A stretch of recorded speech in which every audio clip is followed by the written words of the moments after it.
Sign up today for a 7-day free trial at alerts.chartguys.com. Hey everyone, checking in on the cryptocurrency space. Before we get into the technical analysis, did a little contribution to the Crypto Factor magazine, which just had its first issue put out, and I will likely continue contributing. So if you want a free year subscription, I will put the code in the top comment on the YouTube video. But it looks like it's a nice spread with some nice content. There's me looking dapper in my suit and tie. Must have been a wedding. It was a wedding. And worth checking out. It's free. Why not? Free year. Check it. So Bitcoin, daily higher low is set. When we last talked, we were looking for the hourly oversold bounce. It's been 2 days now, and I've taken 2 trades since then, and it's gone 2 for 2. So slowly getting my groove back in the crypto space after a couple frustrating trades.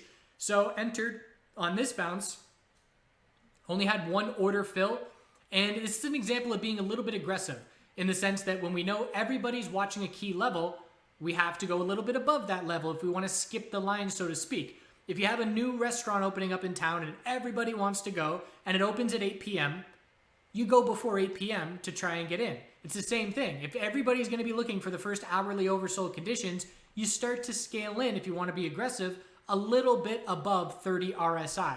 So my first order, my first bid was 78.55.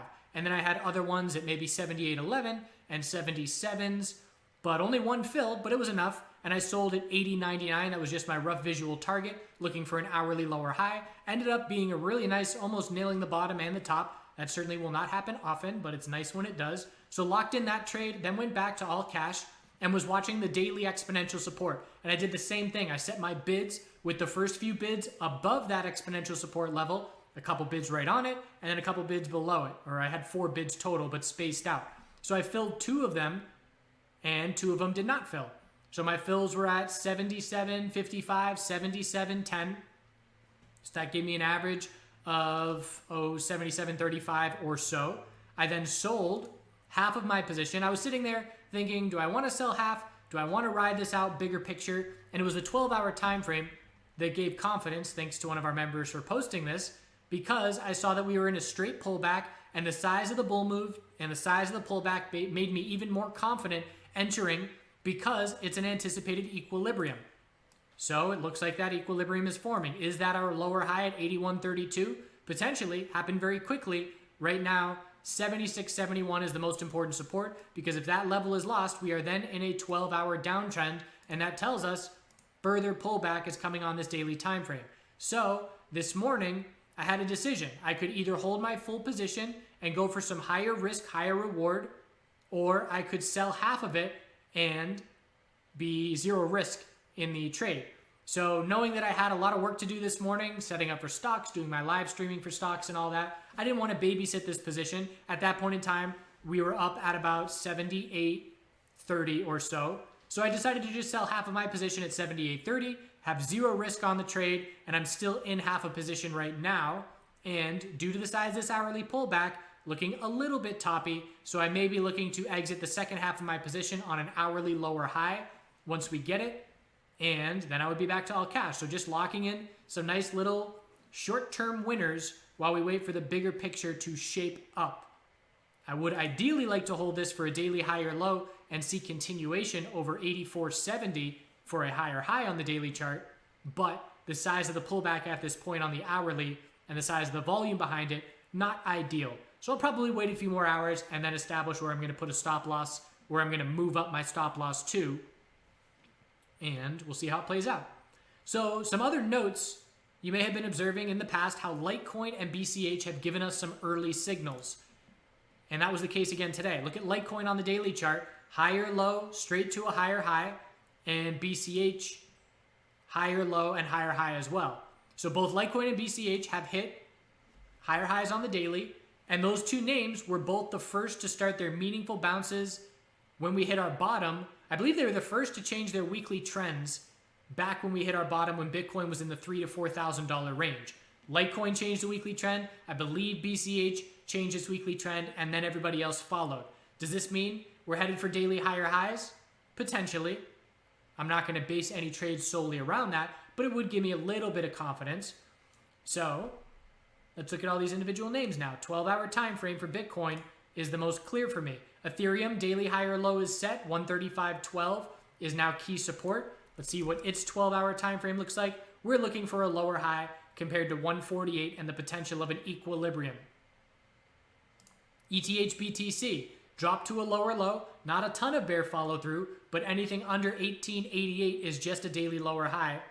So still a lot of work needed. I need daily uptrends and weekly uptrends if I'm going to be trading Ethereum or Litecoin over Bitcoin at this point. Litecoin on the daily time frame, high or low established at 43.72. Bull break already occurred. Weekly time frame, bigger picture. We know anything under 66.19 is just a weekly lower high, but the bulls are at least giving themselves some space to work with, negating the potential weekly bear flag, or at least making it a lot less likely. And again, creating space for the potential trend change whenever we do top out for a weekly high or low and then attempted continuation. LTC BTC, very significant bull move. That's why Litecoin was able to head to a higher high on the daily. Both the US dollar pairing and the Bitcoin pairing were both going up. So I would consider this a double bottom down at 54.89 with where we just hit and saw some follow through. But again, weekly time frame still has so much work to do. Anything under 74.74, which is essentially a 45% move from here, is just a weekly lower high. Change these weekly trends, or at least set up. Give me a setup where we're looking for a weekly higher low to form for the potential eventual trend change. Then I'll start being interested in these names again. So BCH, daily higher low, 229.59. And resistance on the weekly chart. Have to go to a different exchange here.